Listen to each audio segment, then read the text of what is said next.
In the previous video, we were discussing about elements of personal ethics. Previous video ಅಲ್ಲಿ elements of personal ethics ಬಗ್ಗೆ ಮಾತಾಡ್ತಾ ಇದ್ವಿ. We spoke about general elements. ಅದರಲ್ಲಿ ಎರಡು ಥರ elements ಇದೆ ಅಂತ ಹೇಳಿದೆ. ಒಂದು ಜನರಲ್ ಎಲಿಮೆಂಟ್ಸ್, ಒಂದು ಸ್ಪೆಷಲ್ ಎಲಿಮೆಂಟ್ಸ್. ಆ ಜನರಲ್ ಎಲಿಮೆಂಟ್ಸಲ್ಲಿ 5 ಭಾಗ ಇದೆ. Morals, believes, values, attitudes and virtues. ಆ ಮಾರಲ್ಸ್ ಏನು ಅನ್ನೋದನ್ನು ಲಾಸ್ಟ್ ಕ್ಲಾಸಲ್ಲಿ ಡಿಸ್ಕಸ್ ಮಾಡಿದ್ವಿ. We also spoke about believes. Okay, today we'll speak about the next one, which is called as values. Now every person, every human being, ಯಾರಾದರೂ ಆಗಲಿ, ಅವರು ಒಂದಷ್ಟು ವ್ಯಾಲ್ಯೂಸ್ನ ನಂಬ್ತಾರೆ. They have certain values. Value ಅಂದರೆ ಏನು? Value is anything which has utility or worth. Anything which has utility or worth. ಏನಾದರೂ ಒಂದು ಯೂಸ್ ಆಗುತ್ತೆ, ಏನಕ್ಕಾದ್ರೂ ಒಂದು ಬೆಲೆ ಇದೆ ಅಂದರೆ ಅದನ್ನೆಲ್ಲ ನಾವು ವ್ಯಾಲ್ಯೂಸ್ ಅಂತ ಕರಿತೀವಿ. ಅಂದರೆ ಮೌಲ್ಯಗಳು ಅಂತ ಕರಿತೀವಿ ಕನ್ನಡದಲ್ಲಿ.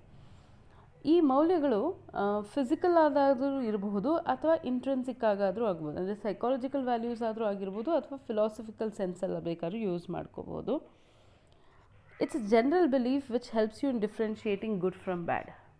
So something which tells you what is good and what is bad is known as values. ನಿಮ್ಮ ಮೌಲ್ಯಗಳು ನಿರ್ಧಾರ ಮಾಡುತ್ತೆ ನಿಮಗೆ ಯಾವುದು ಸರಿ ಮತ್ತು ಯಾವುದು ತಪ್ಪು ಅಂತ. So these R guides, they guide actions of people or social life of people. So ಕೆಲವರು ಸೊಸೈಟಿಲಿ ಹೇಗೆ ಬಿಹೇವ್ ಮಾಡ್ತಾರೆ ಅಥವಾ ಯಾಕೆ ಒಂದು ಪರ್ಟಿಕ್ಯುಲರ್ ವೇಯಲ್ಲಿ ಬಿಹೇವ್ ಮಾಡ್ತಾರೆ ಅಂದರೆ it depends on their values. So these are endurable beliefs held by people tinged with moral flavour. ಒಂದು moral flavour ಜೊತೆಗೆ ಇರುವಂಥ ಒಂದು believes which are there among people, which influence individuals' judgment ideas. Individual ಐಡಿಯಾಸಲ್ಲಿ ಯಾವುದು ಸರಿ, ಯಾವುದು ತಪ್ಪು, ಯಾವುದು ಒಳ್ಳೆಯದು, ಯಾವುದು ಕೆಟ್ಟದ್ದು ಅಂತ ಡಿಸೈಡ್ ಮಾಡಬೇಕಾದ್ರೆ they help you in deciding it. So these are believes held by people. Okay, these are guiding principles of life. They help you in leading your life. ನಿಮ್ಮ ಲೈಫ್ ನಡೆಸಬೇಕಾದ್ರೆ these are the ones which will guide you through your life. Individuals hold a number of values like honesty, integrity, freedom, comfort, happiness, etc. ಇವೆಲ್ಲ different kinds of values.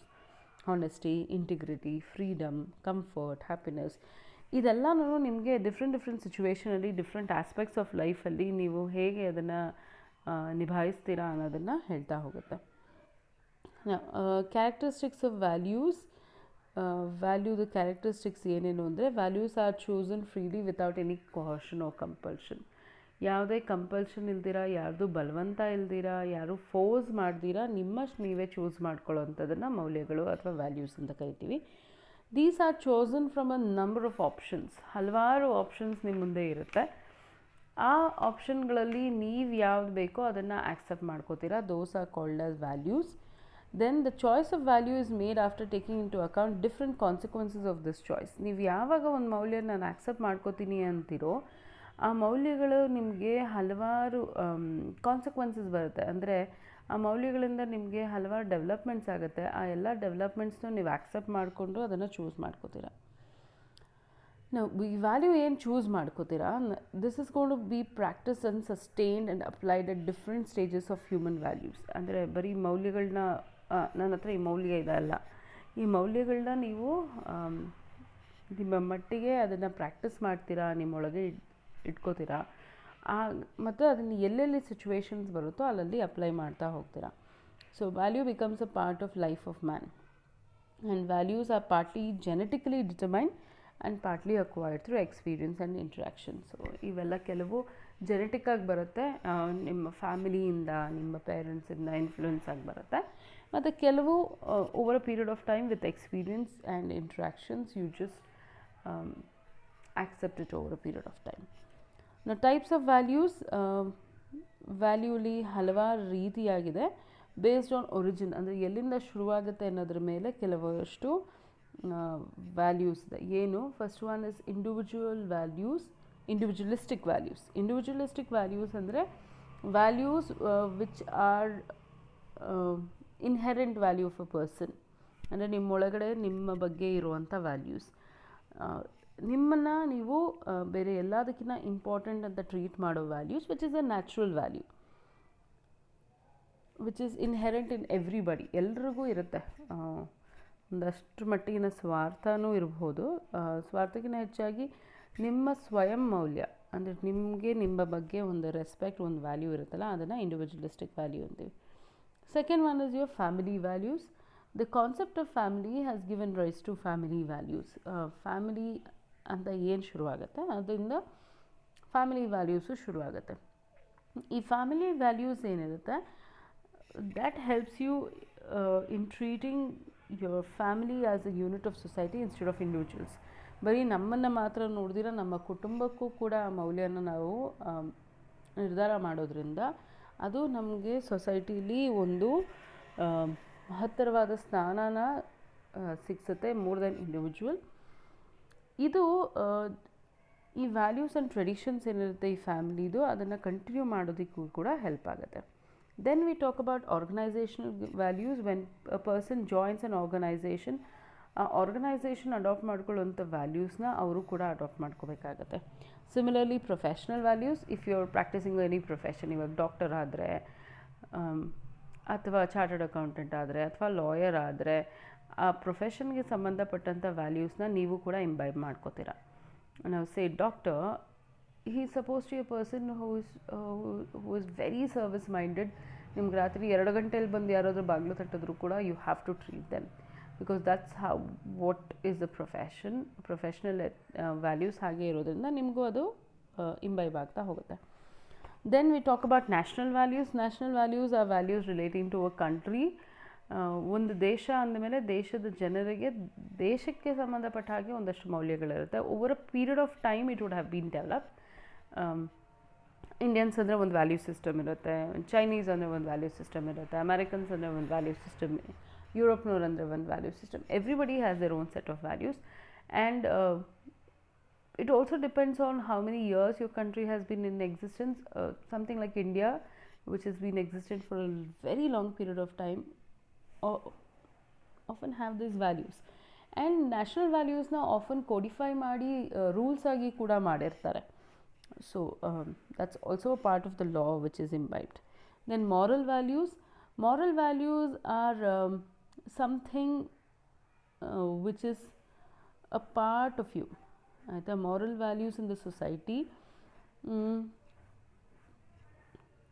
ಇದು ನಿಮಗೆ ನಿಮ್ಮಲ್ಲೇ ಉಳಿತಾ ಹೋಗಿರುತ್ತೆ, which are passed on from one generation to another. ಇದನ್ನು legal ವ್ಯಾಲ್ಯೂಸ್ನಲ್ಲಿ document ಮಾಡಿ enforce ಮಾಡ್ತಾರೆ. ಇದು ನಿಮಗೆ ನಿಮ್ಮ ಜೀವನದ ಭಾಗವಾಗಿ, ನಿಮ್ಮ ಕಲ್ಚರ್ನ ಒಂದು ಭಾಗವಾಗಿ ಅದು ಬೆಳೀತಾ ಹೋಗುತ್ತೆ. ನಾವು ಸೇ ಫಾರ್ ಎಕ್ಸಾಂಪಲ್ ಇಂಡಿಯಾದಲ್ಲಿ ನಿಮಗೆ marriage system, the sanctity of institution of marriage has maintained over a period of time. That's kept divorce level to the minimum. ಬೇರೆ ದೇಶಕ್ಕೆ ಕಂಪೇರ್ ಮಾಡಿದ್ರೆ ನಮ್ಮ ಫ್ಯಾಮಿಲಿ ಸಿಸ್ಟಮ್ ಆಗಲಿ, ನಮ್ಮ ಮ್ಯಾರೇಜ್ ಸಿಸ್ಟಮ್ ಆಗಲಿ, that's how it's been strongly held. ಇದಕ್ಕೆ ನಿಮಗೆ legally rules ಏನು ಬೇಡ. ಲೀಗಲಿ ನಿಮ್ಗೆ ಹೇಳ್ತಾರೆ ಅವರು, ಮದುವೆನ ನೀವು ಮುರ್ಕೋಬೋದು, ಡಿವೋರ್ಸ್ ತೊಗೋಬೋದು ಅನ್ನೋ ಆಪ್ಷನ್ ಇದ್ದರೂ ಕೂಡ moral values is what strongly holds the institution of marriage in India. Then you have spiritual values. Spiritual values are often attributed to God and are called divine. Spiritual values are love, compassion, justice, truth. In fact, all the religions of the world teach you the same thing. They teach you to love one another, they teach you to leave anger, they teach you compassion, they teach you to be truthful. Idanne teach madodu. So these values are called as spiritual values. Now we'll see what are the sources of values. ಈ ವ್ಯಾಲ್ಯೂಸ್ನ ಎಲ್ಲಿಂದ ಕಲಿತೀವಿ ನಾವು. Values ತುಂಬ ಕಡೆಯಿಂದ ಬರುತ್ತೆ, ತುಂಬ ಸೋರ್ಸಸಿಂದ ಬರುತ್ತೆ. Some source of values are given here. One is your family. The most important source of any value system is going to be their family. Parents are the first people whom you meet and who are constantly there in your formative days ಅಂತೀವಿ. ಅಂದರೆ ನಿಮ್ಮ childhood ಡೇಸಲ್ಲಿ ನೀವು ಬೆಳೆಯುವಾಗ ನಿಮ್ಮ ಪೇರೆಂಟ್ಸೇ ನಿಮಗೆ ತುಂಬ influence ಆಗೋದು, parents and your family. So right wrong ಯಾವುದು, ಗುಡ್ ಬ್ಯಾಡ್ ಯಾವುದು, ಇದನ್ನು ಹೇಳ್ಕೊಡ್ತಾ ಹೋಗೋದು ಪೇರೆಂಟ್ಸೇ. And the conscious of their parents and their ideas on morality is generally grilled into the minds of youngsters. Whatever the parent does ಅದನ್ನು ಇಮಿಡಿಯೇಟಾಗಿ ಮಕ್ಕಳು ಕೂಡ ಪಿಕ್ ಮಾಡ್ತಾ ಹೋಗ್ತಾರೆ. ರಿವಾರ್ಡ್ಸ್ ಕೊಡೋದು, ಪನಿಷ್ಮೆಂಟ್ ಕೊಡೋದು, ಇದ್ರ ಮೂಲಕ ಕೂಡ ದೇ ಲರ್ನ್ ಥಿಂಗ್ಸ್. ಒಳ್ಳೆಯದಾಗಲಿ, ಸೆನ್ಸ್ ಆಫ್ ಮಾರಲ್ ರೀಸ್ನಿಂಗ್ ಆಗಲಿ, ಇವೆಲ್ಲನೂ ಇದರಿಂದನೇ ಕಲಿತಾ ಹೋಗೋದು. Then teachers, of course when you go to school, teachers have a very big influence, especially ಚಿಕ್ಕ ವಯಸ್ಸಿನ teachers, and whatever values they imbibe ಅದು ಕೂಡ ನಿಮ್ಮಲ್ಲಿ ತುಂಬ ದಿನಗಳ ಕಾಲ ಉಳಿದು ಹೋಗುತ್ತೆ.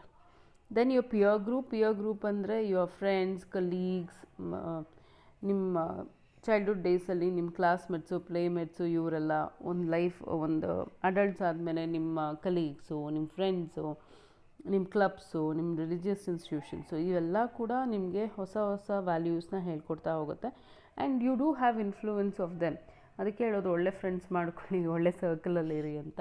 So because they have a big influence. Then role models, of course, role models are people whom you meet or whom you see, whom you admire, whom you respect, whom you adore, and whom you want to emulate. Like these people may be anybody. They may be your parents, they may be your teachers, they may be movie stars, they may be film stars, they may be religious people. ಹಲವಾರು ಜನ ನಿಮ್ಮ roll models ಆಗ್ಬೋದು. ಅವ್ರು ಏನು influence ಮಾಡ್ತಾರೆ, that also becomes a lot of influence. In fact, I remember, ನಿಮಗೆಲ್ಲ ಗೊತ್ತೋ ಇಲ್ವೋ, ಬಂಗಾರದ ಮನುಷ್ಯ ರಿಲೀಸ್ ಆದಾಗ ನನಗೆ ನಮ್ಮ ತಂದೆ ಹೇಳೋರು, ಬಂಗಾರದ ಮನುಷ್ಯ ರಿಲೀಸ್ ಆದಾಗ ಎಷ್ಟೋ ಜನ ಎಷ್ಟು ಇನ್ಫ್ಲೂಯೆನ್ಸ್ ಆದರು ಅಂದರೆ ಆ ಕಾನ್ಸೆಪ್ಟಿಂದ, ಮೂವಿಯಿಂದ, ರಾಜ್ಕುಮಾರ್ ಅವರಿಂದ, ಅಂದರೆ ಎಷ್ಟೋ ಜನ ತಮ್ಮ ಸಿಟಿಯಲ್ಲಿರೋ ಜಾಬ್ಸ್ನ ಬಿಟ್ಟು ಹಳ್ಳಿಗೆ ಹೋಗಿ ಅಗ್ರಿಕಲ್ಚರ್ ಶುರು ಮಾಡಿದ್ರು ಅಂತ. That's been a profound influence. ಈ ರೀತಿಯಾಗಿ ಹಲವಾರು ಇನ್ಫ್ಲೂಯೆನ್ಸ್ಗಳು ನಿಮ್ಮ ರೋಲ್ ಮಾಡೆಲ್ಸಿಂದ ಆಗ್ತಾರೆ. But remember whom you are choosing as role model. ಒಳ್ಳೆಯವ್ರನ್ನ ಚೂಸ್ ಮಾಡ್ಕೊಳ್ಳಿ, people who have something to give you, some substance to give you in the form of good things you learn from them. Because it's very easy to get influence, but ಯಾರಿಂದ influence ಆಗ್ತೀರಾ ಅನ್ನೋದು ಕೂಡ important. The next institutions also have a significant influence on the minds of people. Institutions ಏನು ಬೇಕಾದ್ರೂ ಆಗಿರ್ಬೋದು, educational institutions ಆಗಿರ್ಬೋದು, be it your schools or colleges, religious institutions ಆಗಿರ್ಬೋದು, be it like your temples or church or mosque or all these things. Even social institutions also teach you a lot of things. Okay, your clubs and your associations and all those things also have very big influence. So ನೀವು ಯಾವ ರೀತಿ ವ್ಯಾಲ್ಯೂಸ್ನ develop ಮಾಡ್ತೀರಾ ಅಂದರೆ it comes from all these people, and you do get influenced by all these people when you are framing up values. Okay, we'll stop it here. We'll continue in the next video.